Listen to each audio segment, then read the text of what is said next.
Hello everybody, and welcome back to another Bballin Pro Dota commentary. This is a game between Gizmo, which is a Malaysian team, versus Aeon Singapore, which, as you can probably guess from their name, is a Singaporean team. So, I'm not really too familiar with all the players in this game. I'm only really familiar with iceiceice, who is on the Aeon Singapore team. But I've heard pretty decent things about Gizmo. Mm, they seem alright.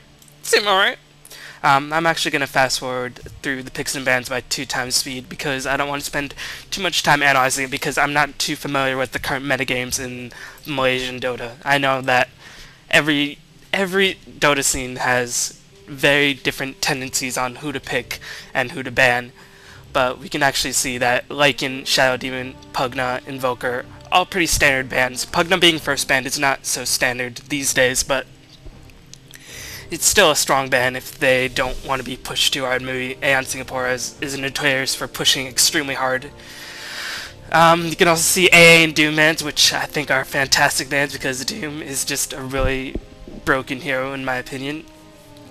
I mean, he can be countered by pushing strategies pretty effectively, as you've seen from my other commentaries. But if you don't really push him too hard in the first 20-25 minutes, then you'll just get very tank, very farm, immediately remove a hero from the battle with his Doom, and just destroy the other team.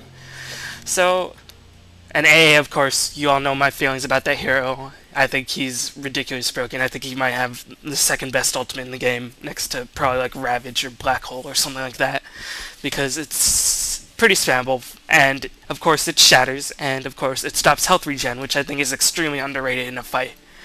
So, yeah. I'm not going to talk too much about the picks, I just want to do some quick shoutouts. Yes, FriedRiceFrog is not here with me for this cast. He had more important things to do, like sleep and play World of Warcraft, so I'm sorry if you were looking forward to seeing him, but now you get to listen to me, so that should be punishment enough. Anyway, also shoutouts to Marijuana18, very, very fitting name, I suppose, and RipGuns21. They've been leaving me a lot of comments in my videos, and I really appreciate all the feedback they've been giving me. Also, to people who've posted in my threads that I've made on like Ghost of Gamers and Play Dota.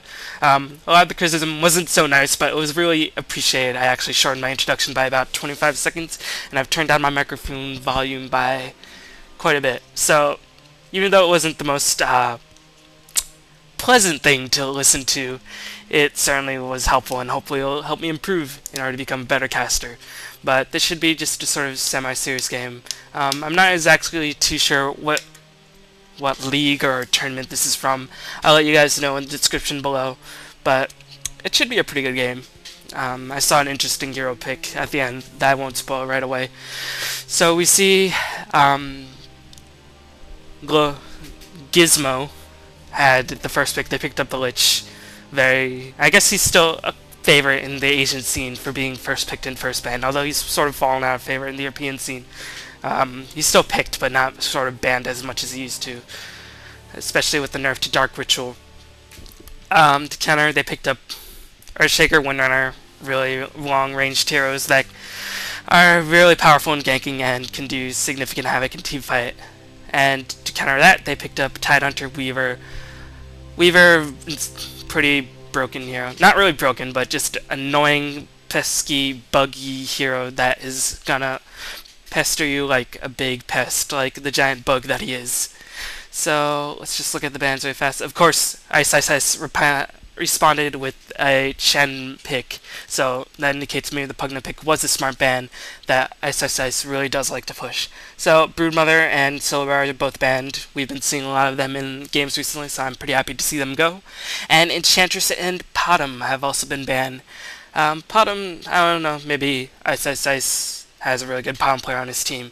And you can actually see the last 2 picks of Anti-Mage and Puck, and I don't necessarily think Palm counters either of them particularly hard, but they can be pretty annoying because these 2 heroes have high mobility, but Palm also has high mobility and can keep chasing and can also escape from them. So maybe they just don't want to deal with the escape mechanisms. Like when they've already had to deal with a Windrunner. Maybe they don't want to deal with additional escape mechanism like a Potom. So iceiceice responds to the Crystal Main, which should synergize very well with this early mid-game team that they picked up. And the last pick is a Luna, so I'm going to pause right here. Luna, I think, is a pretty... is a pretty interesting hero. I don't think she's been explored to her fullest potential. Of course, in 6.52, she was broken back in the traditional European turtling days where you pick a Pit Lord and a Luna, you farm all day, get BKB, and just win the game. So, but Luna has dropped out of favor since that. Of course, her Eclipse received a slight nerf, and her range isn't too spectacular. They reworked her passive so that it gives her constant plus damage with that, which I think was a pretty big buff. And I think she can actually do pretty well in an Aura strat, especially maybe comboed with the Vengeful Spirit. Of course, those two heroes only synergize pretty well with the Auras because they both have pretty short range and they're both fairly squishy. Luna has extremely high mobility. She does have that base move speed in the game with 330 move speed. So, yeah, I think she hasn't really been utilized to her full potential. She has high mobility. She does a lot of burst damage with her nukes, and her Eclipse can kill heroes very quickly. And she can carry very hard, but I think her squishiness is just too much of a downfall, and her short range makes her pretty much a liability in the laning phase unless you support her very well. So let's get right into it. So, oops, time to slow it down a little bit. So we can see Icy on Aeon Singapore picking up the Earthshaker. Ice, quintuple Ice playing the Luna. We see Dark Wish playing the Crystal Main. They actually pop the smoke, as you can see right there. Fiction playing the Chen, and we're going to see Fragnity on the Windrunner. I'm not too familiar with any of these players. If you are, please leave a comment explaining why they're bosses. We see Glory, the captain, playing the Lich. Looks like he's gonna, I don't know, maybe solo mid. We see X on the anti-mage, not eHome X, but bracket X bracket. We see Jing on the Weaver. We see Sephorzai, or Force, yeah, C4Zai, or Corsezai, or something like that. C4 Numberzai, as an MBO might say.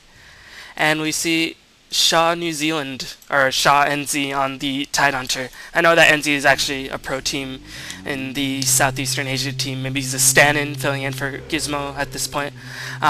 So I don't really understand the point of that smoke by the Scourge right in the fountain. They actually wasted a lot of smoke time, and I don't think they would have necessarily accomplished anything.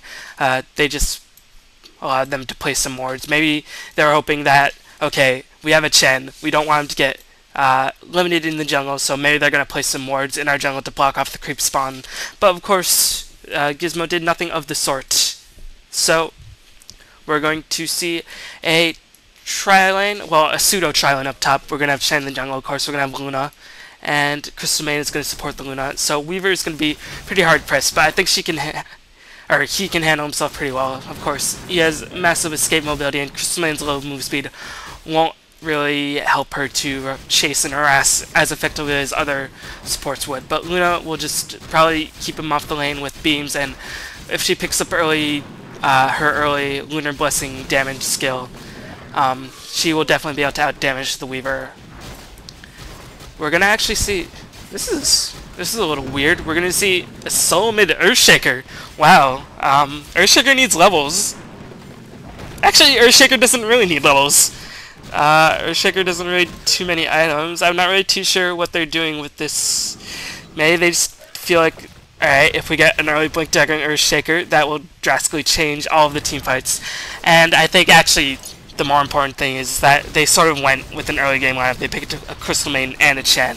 So they want to get all of their early game heroes to as high a level as soon as possible.